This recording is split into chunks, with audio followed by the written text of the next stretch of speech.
I'm Holly Madison, and I listen to Brian Shapiro. Hi, this is William Shatner, and I listen to Brian Shapiro. What's up, everybody? Happy Hump Day. It is the Vegas Take. Sharp and Shapiro on a Wednesday. Glad you could join us. Oh, boy, we have a big show set up for you in store. A lot to get to, a lot to go over. You know, it is Wednesday. So I woke up this morning, and I'm not really thinking much. You know, I put on a shirt. It's a nice red shirt. But it happens to be a Nike shirt, and I didn't think twice about it because we have Michael Avenatti in studio.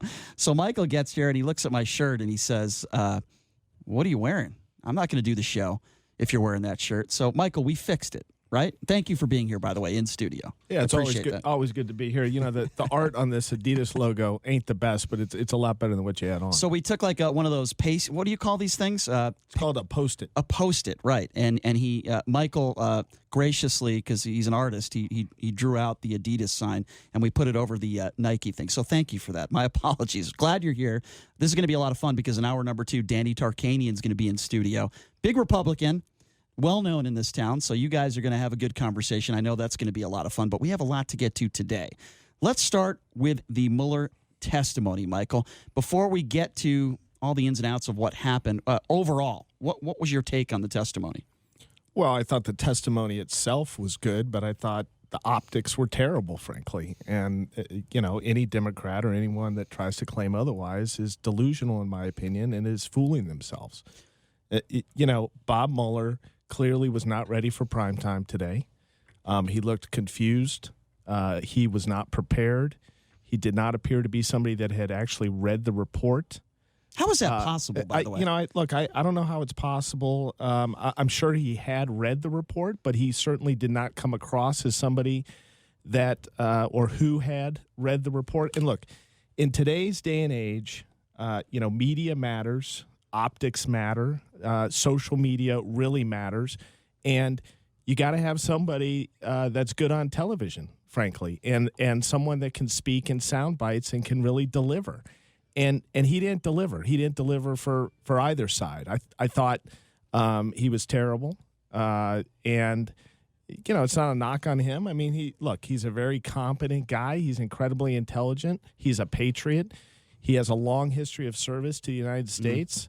You know, I think he's an honest guy, but he did a terrible job. And frankly, you know, here's my question. Had any of the Democrats that were pushing to have him testify in this forum with this much at stake, had any of them communicated directly with Bob Mueller in the last 5 years?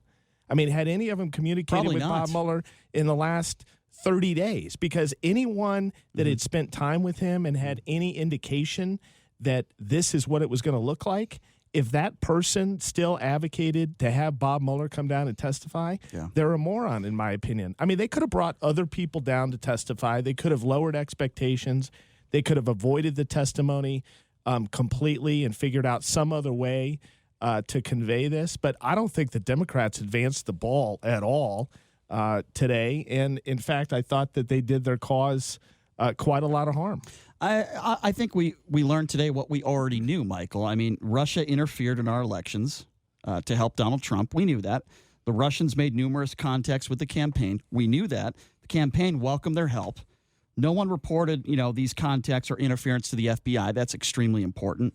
And they lied to cover it up. But these are things that we already knew. So I want to play you a couple sound bites, what I consider some of the more important moments in the testimony. And I do agree with everything that you said. I want to start with Democrat Representative Sylvia Garcia, and she's making the point here that, nobody is above the law. What if I had made a false statement to an investigator on your team?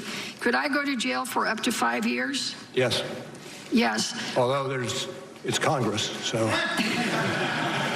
Well, that's the point, though, isn't it? That no one is above the law. That's true. Not you, not the Congress, and certainly not the president. So if the president is not above the law, Michael, then why is there no accountability? And now we're going to get into, you know, maybe he can be charged with obstruction after his presidency. But she does make a very valid point there, doesn't she? Well, she makes a valid point, and she's correct. But a couple things. First of all, the rationale for not indicting the president is this memo, Department of Justice guideline. There's no law, by the way, that states that you can't indict a sitting president. I wrote an op-ed last year for the New York Times where I argued that does not control and that they should indict President Trump if the evidence indicated that he had committed a crime. And I stand behind that. But, here's the other frustrating thing that I experienced today. This whole idea of Bob Mueller not going beyond the report, and yet in certain instances he would go beyond the report. In other instances he would not go beyond the report. The clip you just played, the Congresswoman asked him a hypothetical question. He answered that question, but he wouldn't answer other more poignant, spot-on questions in a hypothetical context. He wouldn't answer, for instance, questions about whether Don Jr. had pled the Fifth, whether Don Jr. had been subpoenaed. There were a bunch of questions about Don Jr. where he just flat out refused to testify and nobody pressed him on it. I thought that was nonsense. Isn't it interesting that most likely your best friend Biff probably took the Fifth, and we know what his father said about anybody who takes the Fifth. Don't you find that quite ironic? Well, I find it incredibly ironic, and of course I've pressed Don Jr. to answer the question if he took the Fifth. He won't answer the question. It's interesting, his father always said that anybody that takes the Fifth is a loser, quote unquote, among other things. But I don't want to get too far afield on this, but, look, the idea that you were going to put all this emphasis and faith in Bob Mueller, remember the report was initially released or at least the first findings were released back on, I think it was March 23 or 24. Here we are at the end of July. It took all this time to get this guy to come down and testify. And, at the end of the day, I thought it did more harm than good. They could have accomplished what they accomplished today, which in my view was not much, through other means. I think this was a bad day for the Democrats. I agree with you. I also want to point out, though, we knew that the Republicans, or some of them, would try to smear Robert Mueller. I want to play you this clip from Republican Ken Buck. He's Colorado's 4th congressional district. I've never been a fan of his. Here's what Ken Buck tried to do in trying to smear Robert Mueller.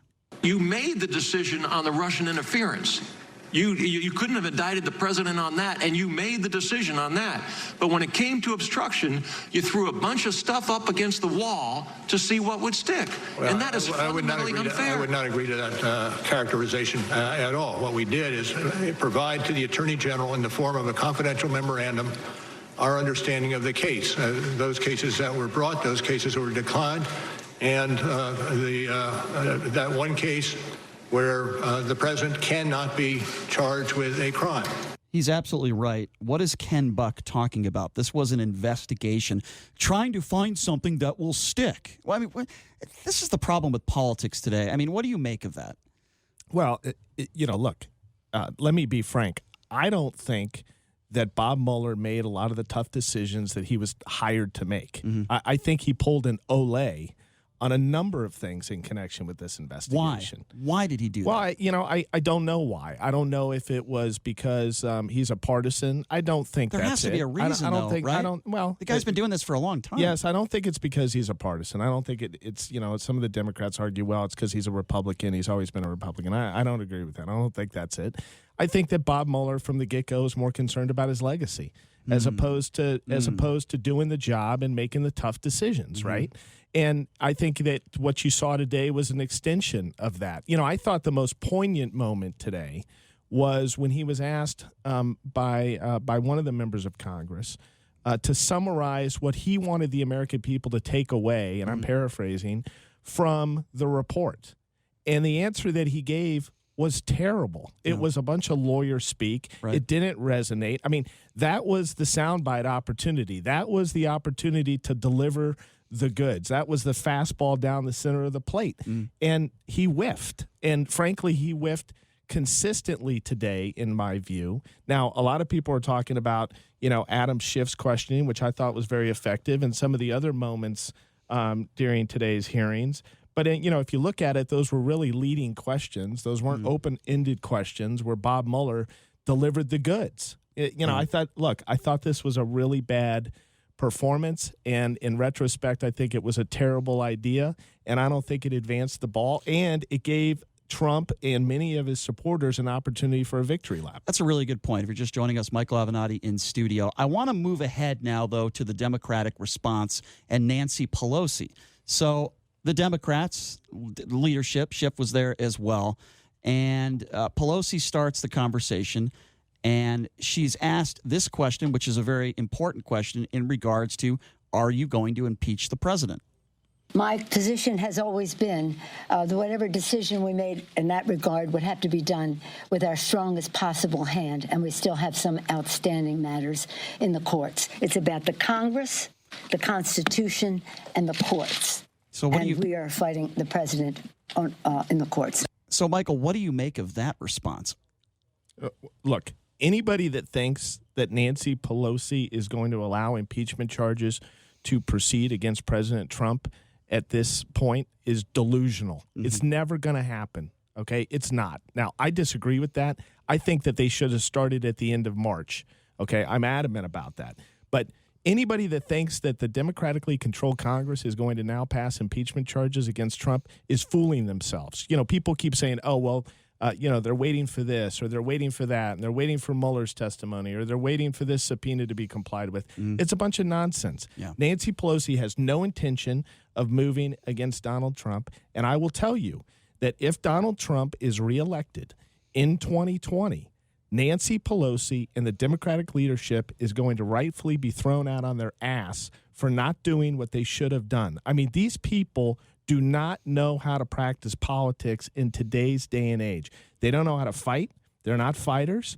They cave, and they're going to pay a very, very steep price, as they should if he's reelected in 2020, because they are banking on the fallacy that he's going to be defeated, that it's almost a foregone conclusion that he's going to be defeated in 2020. And I've been consistent, and I've been consistent in saying that there's no layup here as it relates to defeating Donald Trump in 2020. It's the same mentality as it related to allowing the Garland seat to be stolen. Mm-hmm. It's the same mentality as to whether or as to when Obama decided not to announce publicly the knowledge of Russian interference before the 2016 election. Everybody assumed Hillary was going to win that race. Right. And they're doing the same thing over again. They haven't learned their lesson. They haven't learned their lesson, and it's a mistake. Yeah, and I do believe that Donald Trump is most likely going to win in 2020, JD. I know you agree with that. And I think it's going to be a landslide, and I've thought that for quite some time. I don't know if it's going to be a landslide, but I agree with Michael. And, say what you want about the squad. I don't always agree with many of what things that they say, but they are fighters at least. At least we have a few fighters. They're only first-year congresswomen, but they are fighters. And I also agree with you. I think Nancy Pelosi, the way she's acted throughout this whole process, they're not tough enough on this guy. I think that anybody in this day and age who leverages social media kind of has to be a fighter, because you have to respond to so many different things that come your way. So by default, absolutely anybody, and the squad is included in this, they are definitely fighters, but so is Donald Trump. I don't think it's going to be a landslide. I think it's going to be a very close election. I think it's going to largely depend on who the Democrats nominate. I've been consistent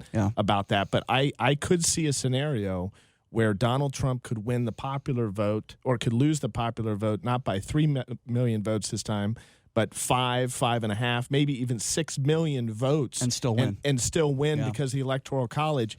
And, guys, I will tell you that if that happens, especially now that we know what kind of president this man is, we know that he's a racist, we know that some of the outrageous behavior he engages in, it could be a very, very ugly day after the election in November 2020. In a few minutes, we're going to take some calls at 702-257-5396. Again, that number to call if you want to be a part of the program, 702-257-5396. I want to switch topics here really quickly, and I want to talk about Biff, Michael Avenatti's best friend, also known as Donald Trump Jr. So I'm on Twitter last week, and Biff puts up a picture standing alongside Michael Avenatti's ex-wife. You want to talk about a low blow. Now, Avenatti, Michael didn't start this, okay? Biff is the one that started it. And I'm thinking to myself, first of all, he's always talking about, and people are always talking about, well, Michael, you're not relevant anymore. If that's the case, why is he going out of his way to meet up with your ex-wife and take a picture to kind of, poke the bear, I guess you could say? And then you went back at him, but I thought that was extremely below the belt what he did. What did you make of that? What was your first reaction when you see a picture of your ex-wife standing alongside Donald Trump Jr. and then he's tweeting it out and kind of going after you? Well, look, first of all, Biff has never accomplished anything in his life. Okay, he's never accomplished anything. I mean, other than I guess being on the boardroom for The Apprentice on his daddy's show. I guess that's his grandest accomplishment. Seriously, I mean, this guy's a loser. He's an absolute criminal loser, and he's never accomplished anything in his life. He was born with a silver spoon in his mouth and a gold toilet under his ass. I've said that in the past. And look, this guy, he's got big time daddy issues because daddy's always loved Ivanka more than anybody. There's a long history of Trump having no respect for his son. I think he has openly described the fact that Trump Jr. has the worst judgment of anyone in the world.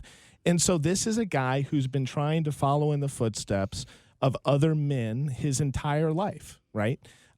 Including the Prince.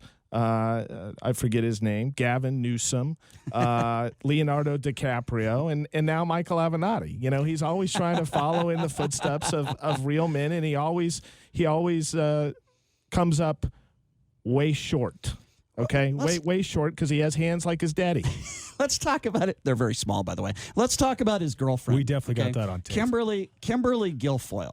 Okay, now I'm not into what's the word, slut shaming. I'm not about to do that. Are you sure? No, I'm not about to do that. Okay. Even though don't do that. One could make that claim, but I would never do that. But she's dating Biff right now. She's dated several people that I've heard of at Fox News. Is it wrong of me to say I'm just waiting for them to break up, and I'm waiting for Kimberly Guilfoyle to start dating somebody at CNN and then get offered a job at CNN? Is that wrong for me to say that, Michael? That is wrong. Let's let's keep the women out of this. I can't help myself. Let's keep our. But he didn't do that with you. No, but he's classless though. I mean, the guy's classless, and I'm look, classless he's never this is a guy who's a Twitter warrior, keyboard warrior. I mean, this guy would never go toe to toe with me in any way, shape, or form. Let's offer that. He's a complete coward. The guy's been a coward his entire life. What do you think it would take to get you and him in the ring? I'm talking about not on this show in the ring. I'm talking about physically, you and him, some sort of boxing match. You think we can make that happen? Look, I'm in. You just let me know. You let me know when and where we can do it. We can do it. All the proceeds for charity. In fact, I think we should do it here in Vegas on Christmas Eve. I like that. Listen, and I think that we would raise a lot of money because I think everybody on the right would want to watch, me get my butt kicked, and everybody on the left would want to watch him get his butt kicked. And look, I think it'd be a lot of fun, and I think we'd raise millions of dollars for charity. Would you agree with 100% of charity money going to charity? Absolutely, 100%. I'm in. Absolutely, 100%. Do you think that he would? Never in a million years. We got to hashtag this, though. Never in a million years would this coward agree to that. We got to come up with a really good hashtag. Well, we need to have a conversation with Bob Arum, with Dana White. We got to talk to somebody about this. Any major boxing promoter. I think it'd be a lot of fun, actually. I think it would be people. a blast. 3 rounds. Michael Avenatti versus Biff, also known as Donald Trump Jr. 100% of the profits going to charity. It's going to have to be at least, I think, 5 or 6 rounds. Trump versus Chump. No, I think it's only going to have to be about less than a minute. Well, I think you would destroy him because he's not in as good a shape as you're in. I think you would destroy him. That's my opinion. I think it'd be fun. Michael Avenatti minus 350 favorite. He's a 3.5 to 1 favorite. That's where I would put the odds. What do you think that Donald Trump Jr. weighs? Oh, I have no idea. He's about what, 6'1"? I don't know. He's not in great shape. He's probably 210. Michael obviously works out. He's not in great shape. I'm not trying to kiss your ass, but let's there just call it what it there is. would definitely be a weight discrepancy. Of course. Well, I think I think he's a little. I think he's a little taller. Even though somebody has designated me as 5'9" on the internet. I don't know. I'm actually about 5'11". I think. Look, he's younger. I'm 48. This guy's 41 years old, right? I mean, he's 7 years younger. You'd than kick I am. his ass. But look, let's do it. I mean, let's go raise millions of dollars for charity, 100% to charity. Michael, give me a hashtag. Let's start this thing. Let's get this thing going so people could get involved and hashtag it right now on Twitter. Give me a really solid hashtag. Why don't we go hashtag Trump or chump. I like it. Okay, Trump or chump. That's the hashtag we are going to start. I like that. And did you just come up with that? Because that was brilliant. I like it. Hashtag Trump or chump. And I like it. all of Avenatti's supporters and all of Don Jr.'s supporters, let's start that hashtag. Trump versus chump. Look, let me just say this, okay? I hear so much about how, about those on the right, they don't back down. They're fighters. They're so tough. They're all about toughness. I watch these rallies that Biff stands up as he warms up the crowd for his dad and makes all these outlandish accusations and gets the crowd all riled up. Look, let's find out if this guy's full of shit or not. Let's do it. Okay, fair enough. And you're right. He has kind of turned into a hype man, if you will. But I do believe that he is a liability. He's a fluffer. A fluffer. He's a fluffer. A rally fluffer. A rally fluffer. I like that. Don Jr., the rally fluffer. Okay, why don't we squeeze in like one or two calls and then we got to go to break. I like that. Let's start with Elle. I believe she's been waiting a long time on hold. Elle, are you there? Yes, hi. How are you guys? Doing good, Elle. It's been 20 minutes. But, yeah, I had to get this in. I disagree with Michael about Mueller's appearance, and for the reason being, what did he expect from him? I thought we got a lot of good answers. I thought Nadler was great. I think everyone asked the questions we wanted to hear. Mueller gave the answers. He said Trump was not exonerated and all the things we wanted. This was not going to turn into an impeachment, so I'm not understanding what Michael expected to get. All right, Elle, He's so used to... Yeah. But wait, let me just tell him. Okay. Hello? Yeah, go ahead. Go ahead, Elle. Uh-oh, we lost her. Sorry, Hello? Elle. Yeah, Elle, are you there? No, Go I'm ahead. here. I'm here. Go ahead, continue. I'm here. So what I was trying to say is he's so used to Trump with all this brash stupidity and all these sound bites. Mueller is not like that. Mueller gave us everything we wanted. It was never going to turn into impeachment. Mm-hmm. Okay. He was answering our questions, and I found it very interesting. I got everything I wanted to hear. All right. Will it go anywhere? I don't know. Elle, you listen. You stated your case eloquently, Elle. Let's let Michael respond, and I appreciate the call. Thank you. No, look, I think Elle makes a good point, and as I said earlier, I thought the actual testimony itself, right, the words were good, but I thought the presentation and the way that it came off was weak. And let me tell you why it matters. Here's why it matters. Because to a lot of people, Bob Mueller was unbiased, right? This is a guy who, when he testified today, this was a guy that many people looked to for answers, right, as to what really happened here. He's not a Republican. I mean, technically he is a Republican, but he's not seen as partisan. And that's why it matters. And that's why it's different than when you have a Democratic congressman or congresswoman asking a question and then Bob Mueller just provides a one-word answer, as opposed to a statement by Mueller in the form of an answer to a question, because then it has this authority and it's not seen as partisan. He was very short. That's why it matters from, optics, in my view. I agree with and let's be honest, a lot of Democrats and the far left really viewed Mueller as kind of a hero. Yeah, in the last 2 years. Well, not now. Well, absolutely not. I agree with you. They held out a lot of hope that this guy was going to be the savior. This was a long time coming, and it was a total flop. And the guy literally looked like he was like he had been dead for 2 years. Yeah, he looked awful. He stuttered a lot. An older man, but I agree with Michael what he said. And Brian and Michael, over under how many pages did he read of this report? I'm going to say 25. Well, I don't know if you oversee the whole thing. I was a little disappointed. He had to refer back to the report a lot. Let's squeeze in. But look, I mean, in his defense, I mean, he is an older gentleman. I mean, he may be suffering, one or more medical ailments for all we know. I mean, I don't want to attack the guy. Right. No, he's a war hero. On that. He's a hero. He's an absolute patriot. Yep. But look, he should not have been the face of this as it relates to this testimony today. They could have come up with an excuse as to why they were going to bring in a deputy or somebody, and there would have been a big kerfuffle about that. But that would have been a better presentation, and I think that it would have served the purpose more. Another thing people aren't talking about is the fact that the two saviors of the Democratic Party, Joe Biden and Robert Mueller, are 74 and 76 years old. Yeah. That's true. The face of the Democratic Party right now, at least the future of it looks really, really old and really, really Caucasian, really, really male. I don't want to cut you short, Mike, but I do want to take one more call before we go to break. Mike, I got about 30 seconds for you. Thanks for calling in. What's on your mind? Good evening, guys. It was a joke to me today. Today's public debacle, called the summary again, Phase 4, was either nothing more than a feigned display of purposeful senility, or or compounded lies are just progressively harder to cover up. It's better to shut up and play dumb. I mean, the guy was sharp on some answers and dumb on the other. I think it was a total cover-up. Mm-hmm. He brought his aide to also feign senility. Yeah.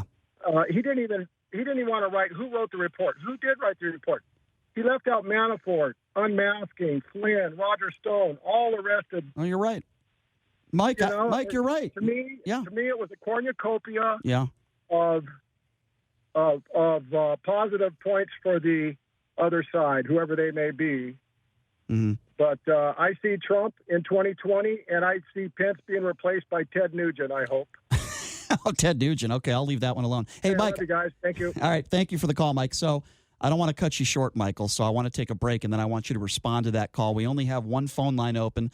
I promise I will get to all your calls. JD, Brady, Tim, Bobby, Neil.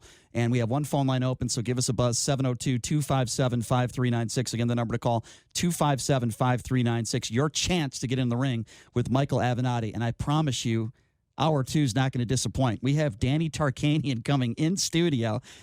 It's going to be respectful, hopefully, but it's going to be a very, very good debate. Danny Tarkanian's way on the right. Again, taking your calls at 257-5396. We'll get to those when we come back with Michael Avenatti. You're listening to The Vegas Take on the all-new 101.5 FM, 720 AM, KDWN. All right, welcome back. It is The Vegas Take, Sharp and Shapiro. By the way, a reminder for you, this show, that's right, it's going to be moving 9 a.m. to noon. We are expanding to 3 hours. That starts August 12th. And Michael Avenatti, not only gracious enough to join us in studio today, but he will be here for the full show August 12th, our first show in the morning. So that's going to be fun, Michael. I appreciate that. And glad you're here today. So I want to put a little disclaimer out there, I guess you could say. If you're going to call into the show, and we are going to take some phone calls now, Michael's nice enough to do that, he is not here to talk about ongoing cases, okay? He's not here to do that. You can ask him just about anything, and he'll answer just about anything. If you've known him, you know that. He's not afraid to get into any debate when it comes to political issues. But if you have a question about any of his personal ongoing cases, he's not going to answer it, and we're going to hang up on you. So just get that out of your mind right now. We're just not going to do that. The number to call, 257-5396. If you want to get in the ring with Michael Avenatti, we've got Danny Tarkanian come up hour number 2. That's going to be a lot of fun. Let's go to Brady. Brady, you're up with Michael Avenatti. What's on your mind? What's up, Brady? Yeah, how you doing, guys? Yeah, I want to bring up the point that the Russians really didn't interfere, and that came out again in Mueller's report today, and it really was Hillary Clinton. And every time that Robert Mueller was asked anything about Glenn Simpson, Fusion GPS, the dossier itself, he didn't know what to say. He had no recollection. All right, let's let Michael Avenatti respond to that, Brady. Go ahead, Michael. All right, look, Brady, it's beyond dispute at this point that the Russians did interfere with the 2016 election. The issue is whether there was collusion or coordination between the Trump campaign and the Russians relating to their interference. But there's no question that the Russians interfered in the election. There's no question that the Russians wanted Trump to win for a variety of reasons. There's no question that, in fact, the Trump campaign welcomed the assistance of the Russians, were excited about the assistance the Russians were going to provide, and there's no question that the president obstructed the investigation into Russian interference. There's really no question about that. Now, whether Trump understood there was an underlying crime or not and was seeking to cover that up, that's a debatable point, but he certainly was seeking to cover up something, and he enlisted the help of a lot of other people in doing it. Next up, let's go to Bobby. Bobby, you're on with Michael Avenatti. Go. Hi, Michael. I'm hoping you'll answer these questions. It's kind of very entertaining to me. Scenario, first off, if Hillary Clinton, which she is kind of talking a little bit, it's interesting because these other people seem like duds. If she did get in the race and joined up with Joe Biden, just for example, hypothetical, what do you think would happen? And then the second question, if you could comment on this, and I only use his name because he's a big guy, Rush Limbaugh believes that there's a pretty good chance that if it's all really flatlined later on in the months that Michelle Obama may come into the picture. Okay, and what would happen if that happened? Thank you for the questions, Bobby. Decent questions, Michael. No, go ahead. very good questions. Thanks, Bobby. First of all, I think the likelihood of Michelle Obama entering the race is zero, absolutely zero. I think that Rush is using that almost as a dog whistle because any mention of the Obamas rallies the base, right? And I think the same thing relating to Hillary Clinton. I don't think there's any chance that Hillary Clinton's going to get in the race. Frankly, I hope she doesn't get in the race. I think that'd be very bad for the Democrats if she entered the race. How about Oprah? And I think it's unlikely that she's going to enter the race. I think it's also very unlikely that Oprah's going to enter the race. I think Oprah. It'd be very interesting if Oprah got in the race and ran the election against Donald Trump. I think that would. I think that'd be very interesting. But I think the likelihood of that happening again. Zero across the board. Michelle Obama's not entering the race. Hillary Clinton's not entering the race. And Oprah's not entering the race. I agree with you. Let's go to Neil. Neil, you're on with Michael Avenatti. Go. Neil, are you there? I believe we lost Neil. I'll take our next caller, which is fine. Our phone lines are clogged. Let's go to JD. JD, what's going on? JD, are you there? Have we lost JD as well? I guess we lost JD. All right, let's go to Tim. Tim, you're next on the Vegas Take. What's going on, Tim?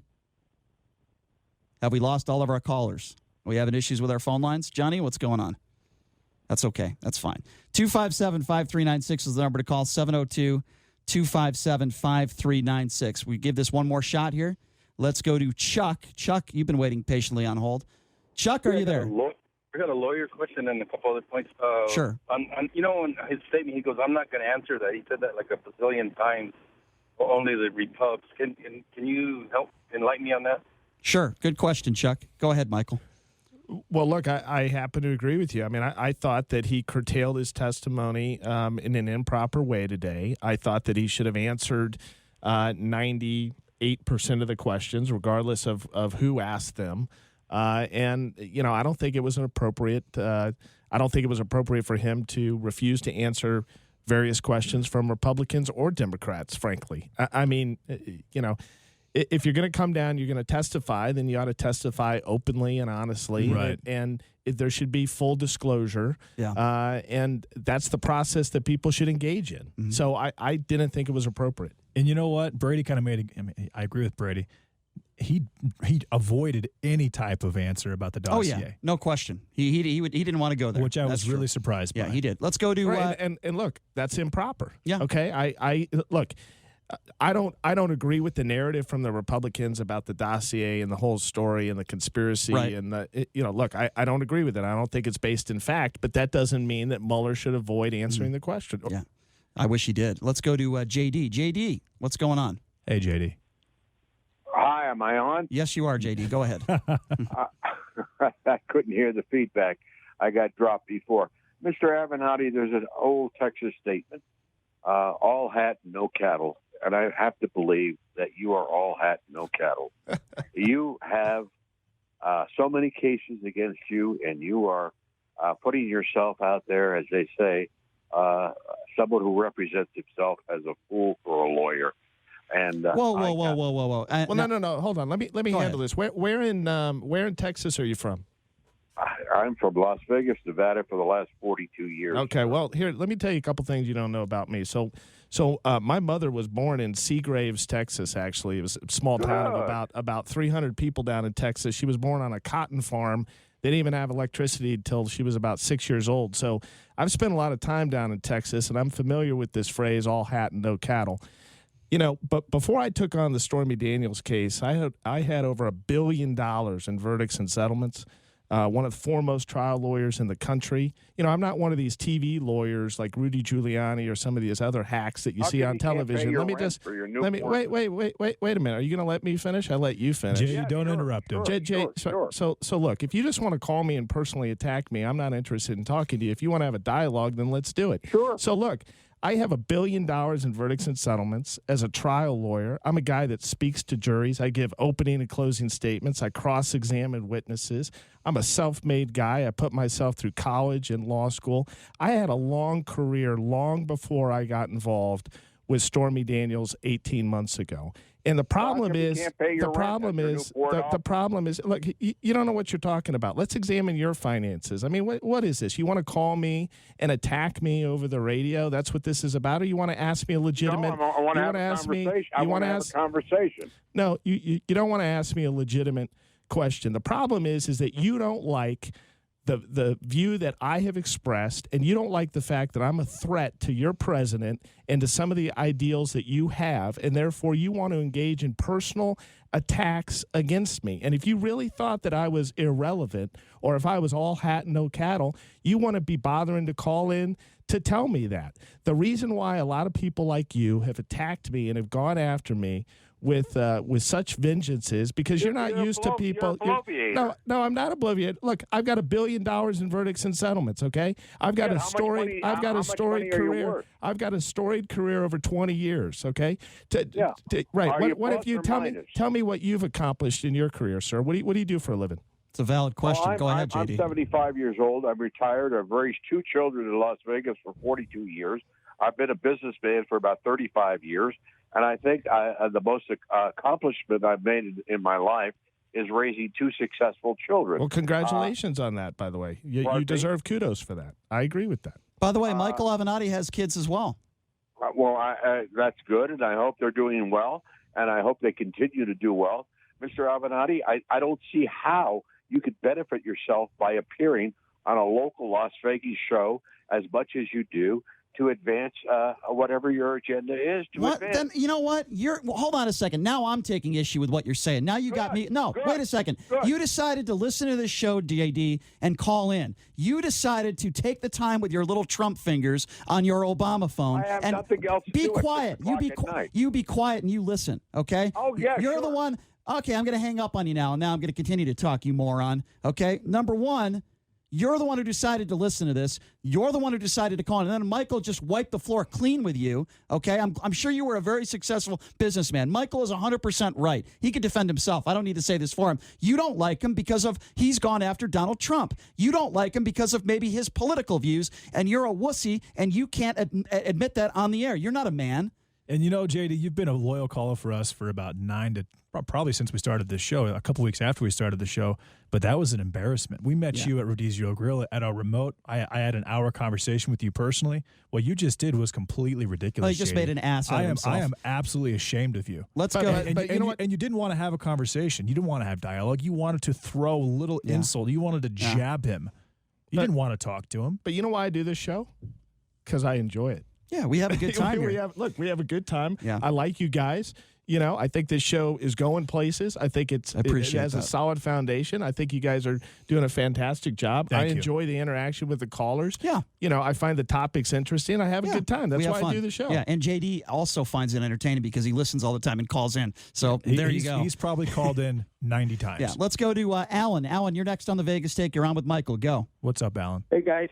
Agree with everything you said in the first segment.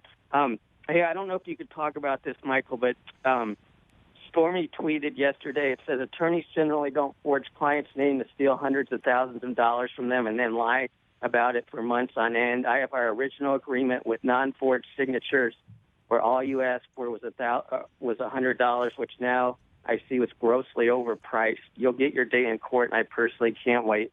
Do you know why she wrote that?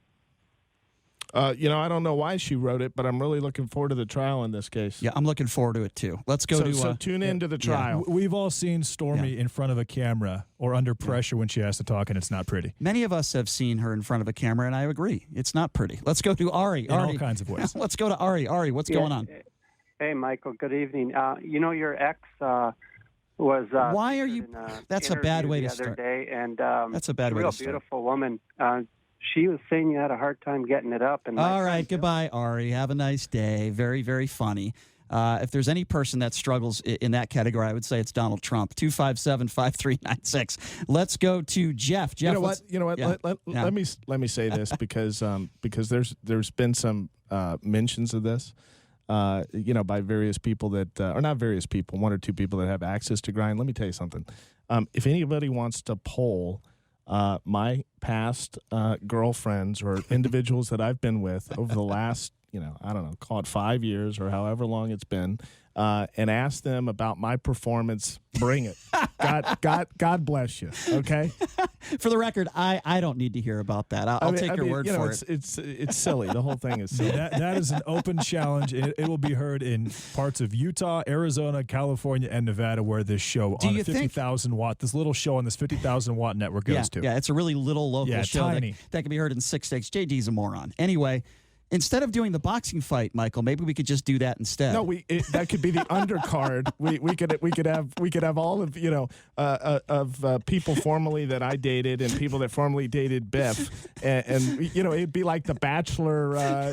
What's the show? Yes, that they do where they bring in all the people that have been voted off the show. Let's compare Michael Avenatti's sexual performance to Don Jr. Let's have a battle there. I'm not sure exactly. We'll go Jeter, A-Rod, Avenatti, Don Jr. How does that let's work do out? that. Let's go to Jeff. Well, look. Let me just say this. I mean, he is much better at fucking people than I am.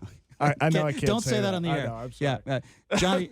Johnny, press the delay button on that one. 257-5396. Let's go to Jeff. Jeff, what's going on? Thanks for calling into the Vegas Take. What's on your mind? Hey, Jeff. Yeah, hey. First, congratulations to go to the 9-12 slot. That's a big step up from the 6 to 8 in the evening. I appreciate that. Thank you. Yeah. Well done. Two quick things. For Michael, when are we going to see what is on that the picture of that DVD that you teased about a year or so ago? And second, how do you guys get away with talking about a woman of color like you did, Kimberly Guilfoyle, when all the rage is about how Trump talks about women of color? What did I say about Kimberly Guilfoyle? That was me, by the way. This is Brian Shapiro. Hold on a second. I defend everything I said about Kimberly Guilfoyle. I think she is a talentless woman, and I do believe that when she breaks up with Don Jr., and I do believe eventually that'll happen, she'll be crawling to another network, and it wouldn't shock me if she dated somebody at that network. I stand by that, Jeff. What do you think about that? Nice laugh. Nice little timid laugh, Jeff. Goodbye. Jeff.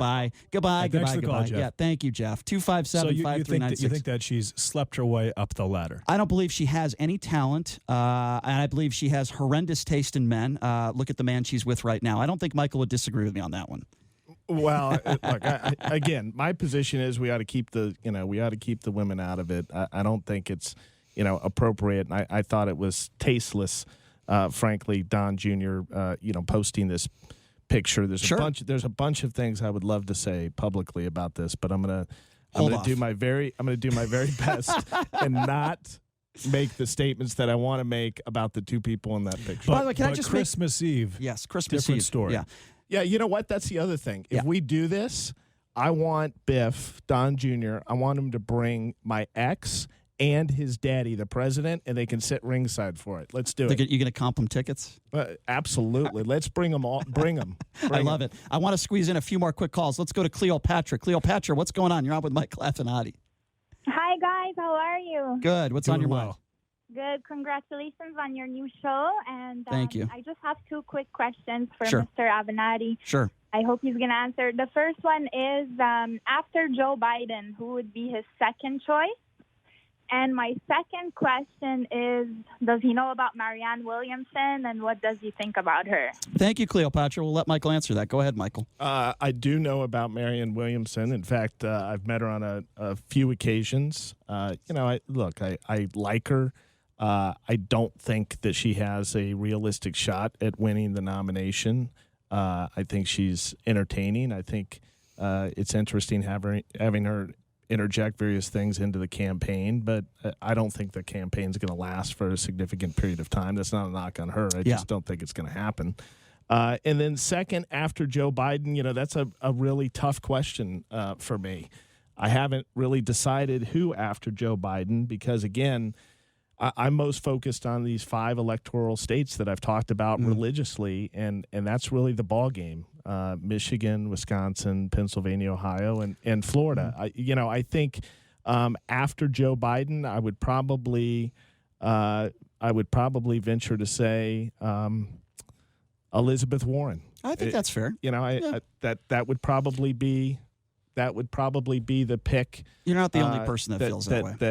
That I would make. Although, I think it's going to be very difficult for her to beat Donald Trump, and we could get into that if you wanted to. But why don't we squeeze in one more quick call before we go to break? Let's go to Jessica. Jessica, you're on with Michael. Go ahead. Hi, Michael. This is Jessica. I just wanted to say that I heard those other callers. They got so much to say about your personal life with women. And, I don't like it, but I want to say that I would love to spend one evening with you personally. But I am a black woman. Okay, I don't think Michael minds that. Look, Jessica. Jessica, I appreciate the call. I'm flattered, and it doesn't matter to me whether you're black or white. Frankly, I'm a lover of all people. Fair enough. Hey, Jessica, way to shoot your shot, though. Yeah, I have 30 seconds for Jim. Jim, you're on with Michael Avenatti. Go ahead. What was it, Wayne Gretzky? Hey, Michael, have you given your password? All right. I can tell by the tone of the call. It's a prank phone call. Let's go to Eric. Eric, you got 30 seconds with Michael. Go. Eric, you're on with Michael. Go. All right, we lost Eric. That's fine, though, because we got to take a break. See, I can tell with these prank phone callers right away. We're getting good at it. Right away, what was it that Wayne Gretzky used to say? You miss 100% of the shots you don't take. That's true. Right? Hey, you got to give her credit. She took a shot with you, right? Absolutely. She took a shot. Absolutely. All right, so here's what we're going to do, Michael. We're going to do battle with Danny Tarkanian. It's going to be a lot of fun. He's coming up next. He's going to be joining Michael Avenatti in the ring. Maybe we'll take some calls second hour. Stick around for that. You're listening to the Vegas Take right here on the all-new 101.5 FM, 720 AM, KDWN. This is the Vegas Take with Sharp and Shapiro. Come on, guys!